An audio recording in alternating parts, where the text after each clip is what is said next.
and welcome to all my lovely students out there. I welcome you all for today's English class. So before starting the class, let us recap what we have done in our previous class. I hope all of you still remember that we have completed our lesson number 2, that is the peaceful warrior. So for a short while, let us do a summary of the lesson, the peaceful warrior. A samurai warrior once killed his master in anger without thinking. He regretted what he had done, but his master was dead and gone. He was scared that he would be put to death. So he ran away. He reached a small village. The village was separated from the rest of the world by a mountain. To connect the village to the rest of the world, he decided to single-handedly carve a road through the mountain. He worked for 4 years and finished almost half of the work. One day, as he was working in the tunnel, someone shouted his name. It was his master's son who wanted revenge.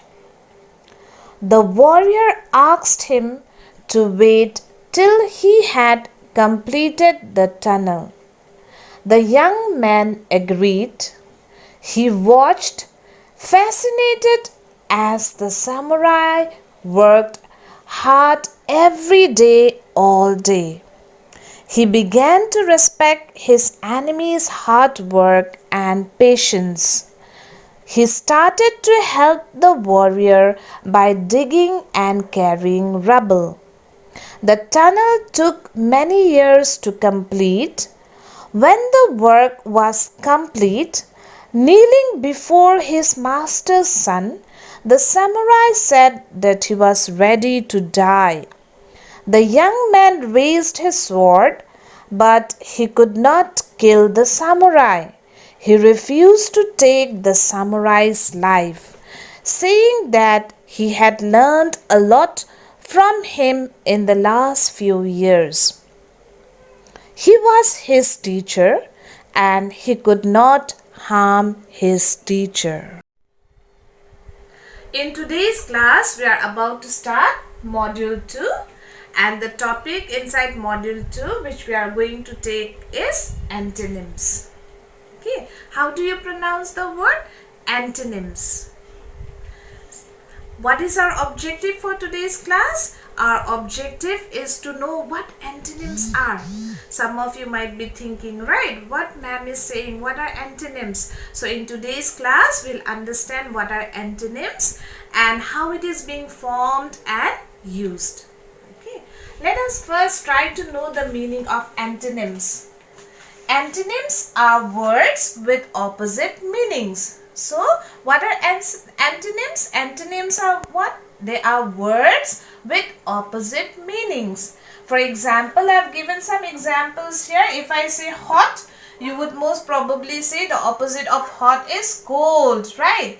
If I say curve, you would say it's straight, right? Tidy, untidy. Fast, you would say slow. So, my dear students, antonyms are what? Antonyms are words with opposite meanings. Now, antonyms are also being formed or made with the help of some prefixes. I hope all of you still remember what are prefixes, right? We have already covered the topic prefixes in our first module. So, let me remind you. Prefixes are what? They are letters or a group of letters which are added in front of a word to make a new word, right? And the new word which is being made is most of the time opposite to the word to which it has been attached. For example, here in the example I have given tidy. If I ask you what is the opposite or antonym of the word tidy, you would say it's untidy. So simply by adding un, that is a prefix, to the word tidy, what happens? The entire meaning of this word changes and it becomes opposite. So how are prefixes being formed? With the help of some. How are antonyms being formed? With the help of some prefixes as well. So I have given here some example. Let us try to see and how this prefixes help us to make some antonyms. For example, some of the most commonly used prefixes I have taken here. For example, the prefix dis.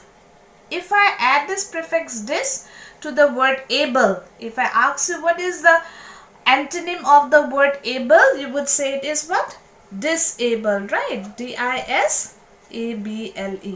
So how a simple prefix, that is dis, has changed entirely the meaning of this word and framed a new word which is opposite in meaning to the word, right? Comfort, it is what? Discomfort, right? Discomfort. Advantage, it is disadvantage.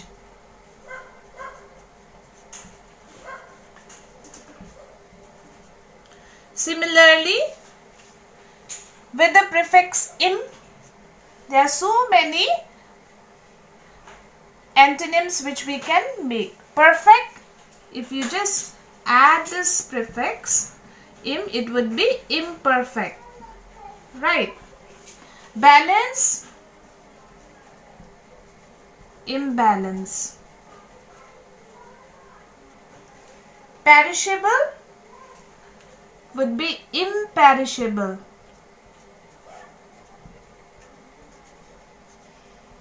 These are the antonyms by simply adding a prefix im.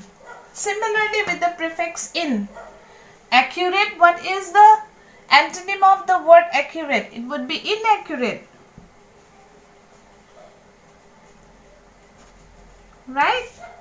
Curable, the antonym would be incurable.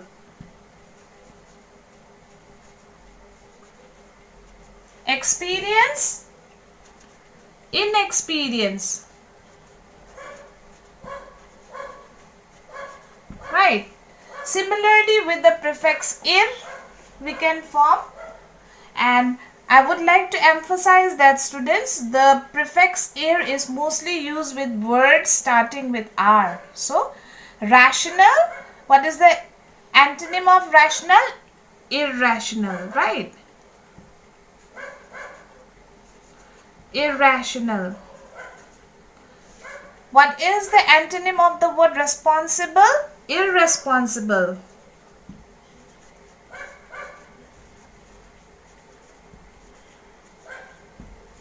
Right.